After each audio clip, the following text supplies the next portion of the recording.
Memahami desain untuk lingkungan atau DFE adalah pendekatan yang efektif dalam pengembangan produk. Tujuannya adalah untuk mengurangi dampak lingkungan sepanjang siklus hidup produk. DFE mempertimbangkan faktor lingkungan sejak tahap awal desain. Pendekatan ini menjadi semakin penting di dunia saat ini. Perusahaan menghadapi tekanan untuk menjadi lebih berkelanjutan.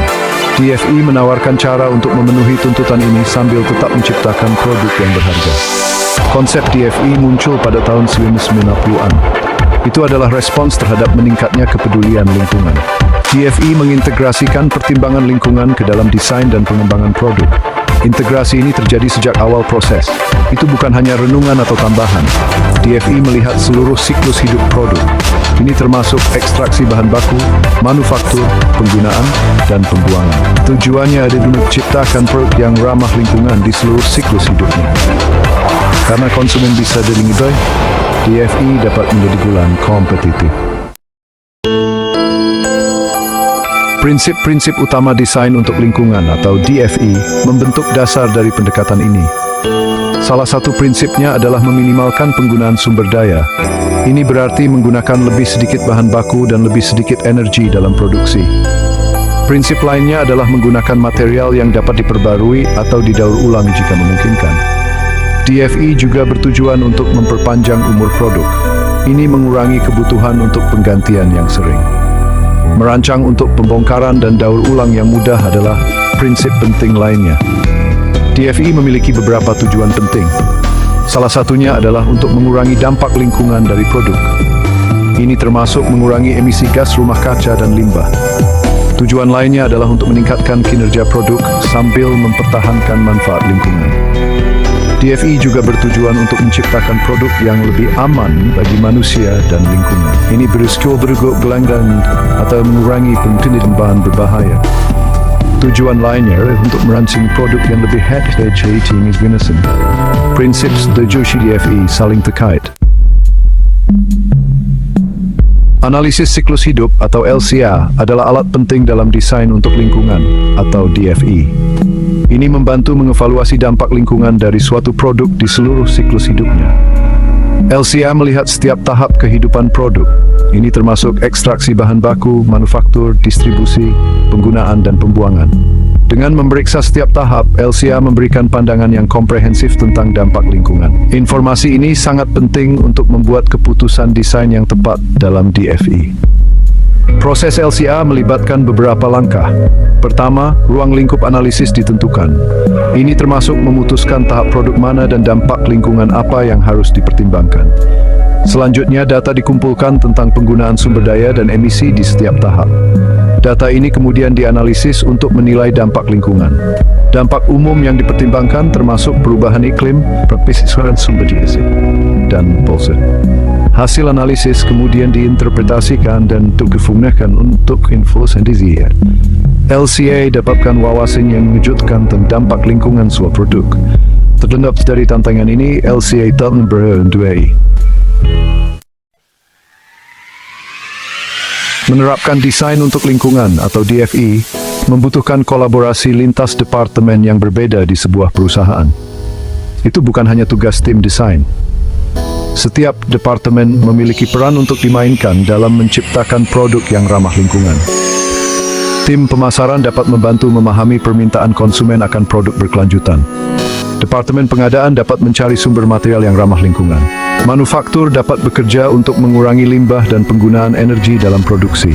Bahkan sumber daya manusia dapat berkontribusi dengan melatih karyawan tentang prinsip-prinsip DFE. Kolaborasi dalam DFE seringkali dimulai dengan tim penelitian dan pengembangan atau R&D. Mereka bekerja untuk mengembangkan teknologi dan material baru yang lebih ramah lingkungan. Tim desain kemudian menggunakan inovasi ini dalam desain produk. Mereka juga bekerja sama dengan tim teknik untuk memastikan bahwa desain layak untuk diproduksi. Tim produksi memberikan masukan tentang proses manufaktur. Ini membantu memastikan bahwa desain dapat diproduksi secara efisien dan dengan dampak lingkungan yang minimal.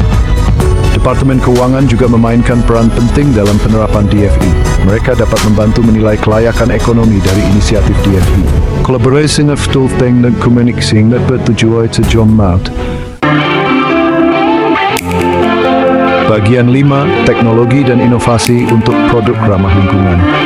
Teknologi dan inovasi memainkan peran penting dalam menciptakan produk ramah lingkungan melalui desain untuk lingkungan atau DFE. Teknologi baru dapat membantu mengurangi dampak lingkungan dengan berbagai cara. Misalnya, pencetakan 3 dimensi dapat mengurangi limbah dalam manufaktur.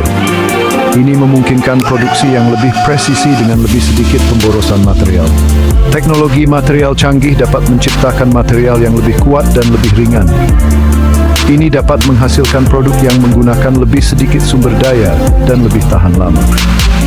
Inovasi dalam teknologi daur ulang dapat mempermudah penggunaan kembali material dari produk lama.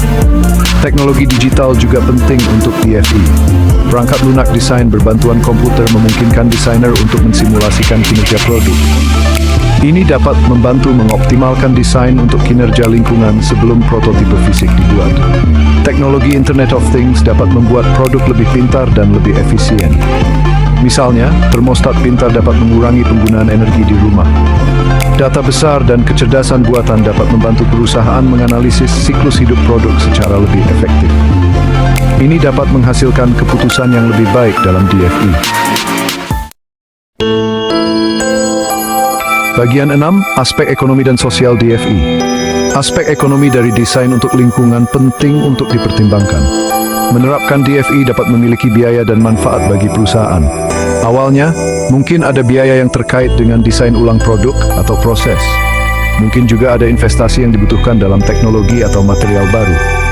Namun, DFE juga dapat menghasilkan penghematan biaya yang signifikan.